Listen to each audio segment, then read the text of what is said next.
존경하고 사랑하는 국민 여러분, 얼마나 힘드십니까? 요즘 저는 노동자와 노점상, 자영업자를 비롯한 소상공인, 문화예술인과 학부모님들을 끊임없이 뵙고 있습니다. 중소기업인과 경제 전문가들도 뵙습니다. 또한 저는 더불어민주당의 코로나19 국난 극복위원장으로서 정부와도 긴밀히 소통하고 있습니다. 모두가 어렵다고 말씀하십니다. 시장을 포함한 경제 현장은 하루하루를 어렵게 넘기고 있습니다. 전문가들은 대한민국도 세계도 전례 없는 복합 경제 위기에 빠져들고 있다고 진단하십니다. 코로나19도 끝난 것이 아닙니다. 신규 환자는 줄어들고 완치자는 늘어납니다. 그것은 불행 중 다행입니다. 그러나 위험 요인은 남아 있습니다. 특히 대도시의 집단 발병과 해외 유입의 가능성이 여전합니다. 우리는 긴장을 풀 수가 없습니다. 지금 우리는 두 개의 전쟁을 치르고 있습니다. 한편으로는 코로나19를 막는 전쟁을 벌이면서 다른 한편으로는 경제와 사회의 침체를 막는 전쟁도 시작했습니다. 그 두 개의 전쟁 모두를 우리는 이겨야 합니다. 우리만 그러는 것이 아닙니다. 세계가 모두 비슷합니다. 세계 140여 개 국가에서 16만 3천 명이 코로나19에 감염돼 6,100명이 숨졌습니다. 세계 경제는 예전에 경험해보지 못한 초대형 위기에 말려들고 있습니다.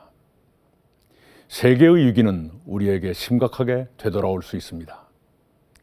지금 우리의 고난은 1997년 IMF 외환위기보다 더 심각하게 전개될 수도 있습니다. IMF 외환위기는 우리만 겪었습니다. 다른 나라들은 그런 위기를 겪지 않았습니다. 그래서 우리는 고통스러웠지만 우리의 수출이나 외국인의 한국 관광은 그런대로 이루어졌습니다. 그러나 지금의 위기는 우리도 세계도 함께 겪습니다.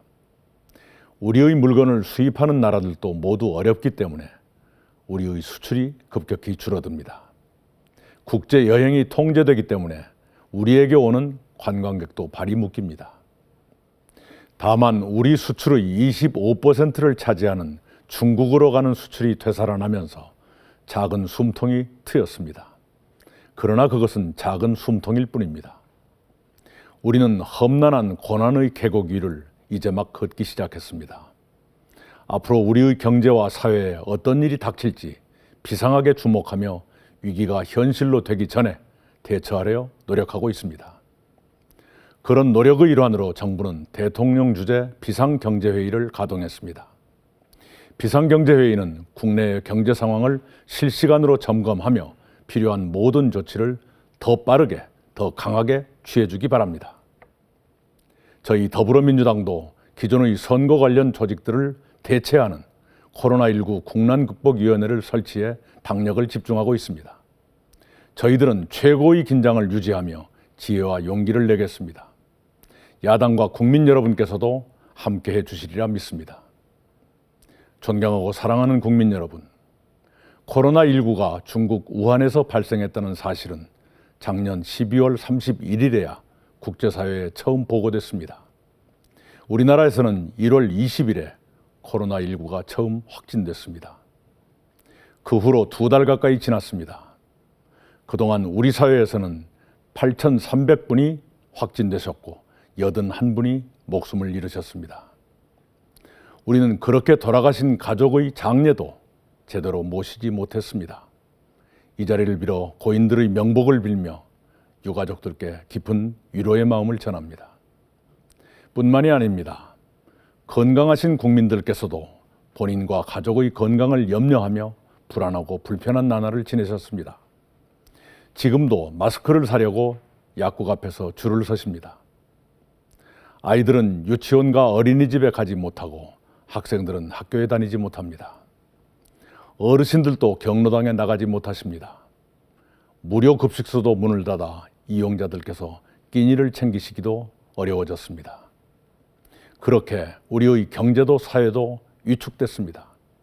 국민 여러분의 불안과 불편에 한없이 송구스럽습니다. 국민 여러분께 거듭 사과드립니다. 그러나 어려운 가운데서도 희망은 있습니다. 세계는 우리의 방역을 주목합니다. 외국 지도자들과 언론은 우리 방역의 신속성, 개방성, 투명성을 칭찬합니다. 우리의 진단 키트와 드라이브스루는 세계적 발명으로 받아들여집니다. 우리의 방역 시스템을 도입하려는 나라들도 늘어납니다. 그런 자랑스러운 결과는 의료진과 국민의 헌신과 사랑 덕분에 얻어졌습니다. 본인의 위험과 가족의 걱정을 무릅쓰고 환자와 가장 가까운 거리에서 봉사하시는 의료진 여러분께 깊은 경의를 표합니다.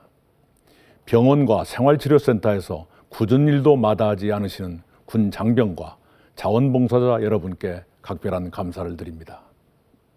취약계층의 끼니를 챙겨주시는 봉사단체, 재봉틀로 면 마스크를 만들어 대구 경북과 지역사회에 보내시는 봉제업체와 여성단체 등에 감사드립니다. 마스크 유통에 수고하시는 약사님 여러분께 감사드립니다. 대구 경북의 환자들을 위해 맨 먼저 병원을 비워주신 광주시, 도시락과 감자를 보내주신 전라남도와 강원도를 비롯한 전국의 지방자치단체에 감사드립니다. 특히 두려움을 이기며 용감하고 의연하게 싸우고 계시는 대구 경북 시도민 여러분께 깊은 감사와 뜨거운 응원을 보냅니다. 국민 여러분의 그런 사랑과 의지가 우리의 희망입니다. 의료진 여러분의 전문성과 헌신, 국민 여러분의 사랑과 의지로 신규 확진자가 확연히 줄고 있습니다. 우리가 긴장을 풀 수는 없지만 신규 확진자의 감소는 반가운 일이 아닐 수 없습니다. 의료진과 국민 여러분께 거듭 감사드립니다. 존경하고 사랑하는 국민 여러분, 코로나 전쟁의 참화는 이미 경제와 사회로도 옮겨졌습니다. 미국, 유럽, 중국을 포함한 세계 전체가 지구 차원의 경제 위기 가능성에 떨고 있습니다. 지금의 위기가 언제까지 갈 것인지에 대해서도 전망이 엇갈립니다. 도널드 트럼프 미국 대통령은 이 위기가 7, 8월에 끝난다고 말씀하십니다. 그러나 위기가 연말까지 갈 것이라는 전문가들도 적지 않습니다. 더 비관적으로 보는 분석가도 있습니다. 낙관도 없지 않습니다. 지금은 경제의 구조적 위기가 아니기 때문에 감염병 위기를 벗어나면 경제도 회생될 수 있다는 의견도 있습니다. 특히 한국의 경제 구조는 상대적으로 탄탄하기 때문에 코로나 위기를 돌파하면 경제가 되살아날 수 있다는 주장도 들립니다. 그러나 낙관론은 세계 경제의 동반 추락을 충분히 고려하지 않은 주장일 수도 있습니다. 우리 경제는 수출에 많이 의존합니다. 따라서 세계 경제의 위축은 우리 경제에 더 큰 타격을 줍니다. 저희는 1997년의 IMF 외환위기나 2008년의 글로벌 금융위기보다 더 심각한 위기가 덮칠 수도 있다는 비상한 경각심을 유지하면서 국내외 경제 상황을 예의주시하고 적극적으로 대처하려 합니다. 최악의 상황까지를 염두에 두고 경제와 민생의 안정을 위해 대처해 나가겠습니다. 이미 정부는 코로나19 피해가 가장 큰 대구와 경북의 일부 시군을 감염병 특별관리지역으로 지정한 데 이어서 특별재난지역으로도 선포했습니다. 대구 경북 피해 주민의 생계와 주거안정 지원, 고등학교 학자금 면제, 중소기업 소상공인 융자, 제세 공과금 경감 등을 시행해 당장의 어려움을 덜어드리겠습니다. 금융통화위원회는 경기 부양을 위해 금리를 전격적으로 0.5%포인트 낮췄습니다.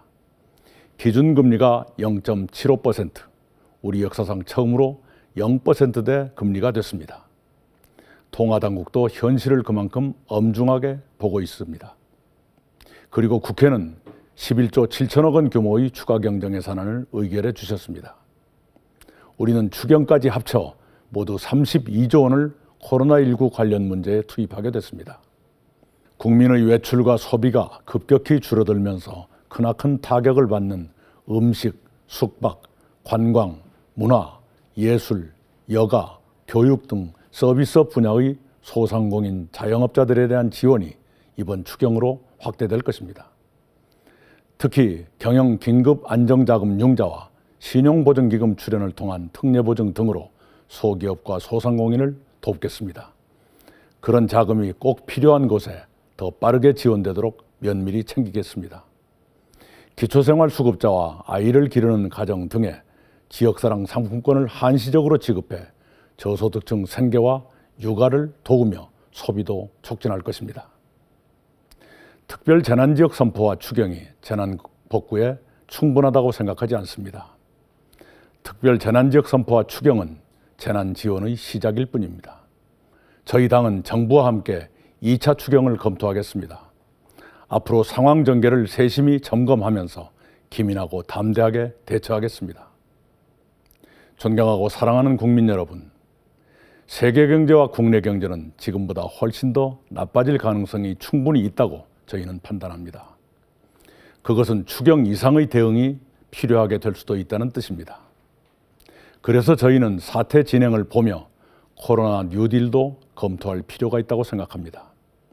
상황 전개에 따라 경제 운영의 기존 틀을 뛰어넘는 새로운 발상의 대처도 준비할 수 있어야 합니다.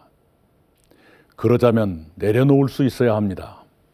재정당국, 세무당국, 금융기관, 정치권, 관료집단, 지자체 등이 기존의 논리와 기관 이익을 먼저 내려놓을 준비를 갖추어야 합니다. 그런 바탕 위에서 각계각층의 국민께 고통 분담을 호소드려야 국민의 동참을 얻을 수 있습니다.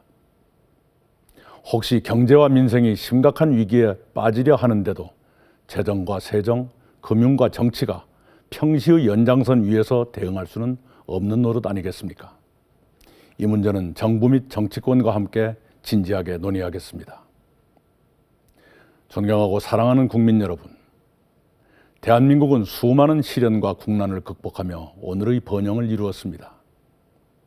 우리 국민은 위기에 뭉치는 전통과 역량을 갖고 계십니다. 우리는 6.25 전쟁의 잿더미를 딛고 일어나 세계가 놀라는 경제발전과 민주화를 동시에 성취했습니다. IMF 외환위기도 금반지를 모으고 임금을 스스로 동결하면서 세계에서 가장 짧은 기간에 졸업했습니다. 이 모두는 우리 국민의 피와 땀과 눈물로 세운 자랑스러운 역사입니다.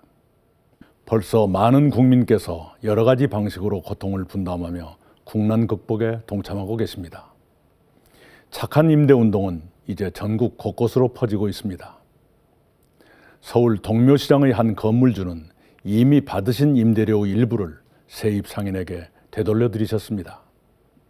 역시 동묘시장의 노점상들은 요즘도 연말 이웃돕기 모금 계획을 진행하고 있습니다. 동대문 신발상가의 상인들은 몇 달째 적자가 쌓이지만 직원의 고용을 유지하고 계십니다. 아르바이트 노동자들이 자영업을 돕기 위해 많이 먹어들이자는 과식투쟁을 전개하기도 하십니다. 최저 생계비를 쪼개 대구 경북에 보내신 국민도 계십니다. 나보다 더 급한 분께 마스크를 양보하자는 운동도 조용히 확산되고 있습니다. 손수 만드신 수제 마스크를 이웃께 드리거나 아이에게 주는 엄마들도 계십니다. 그런 국민 한 분 한 분이 코로나 전쟁의 영웅이십니다.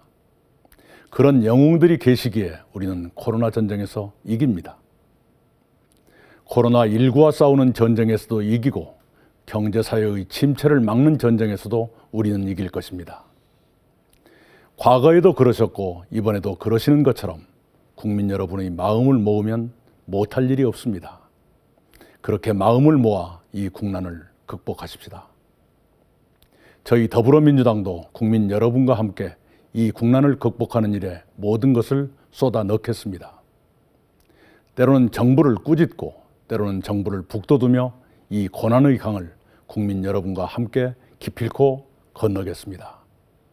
코로나 전쟁, 우리는 이길 것입니다. 우리는 반드시 이깁니다. 감사합니다.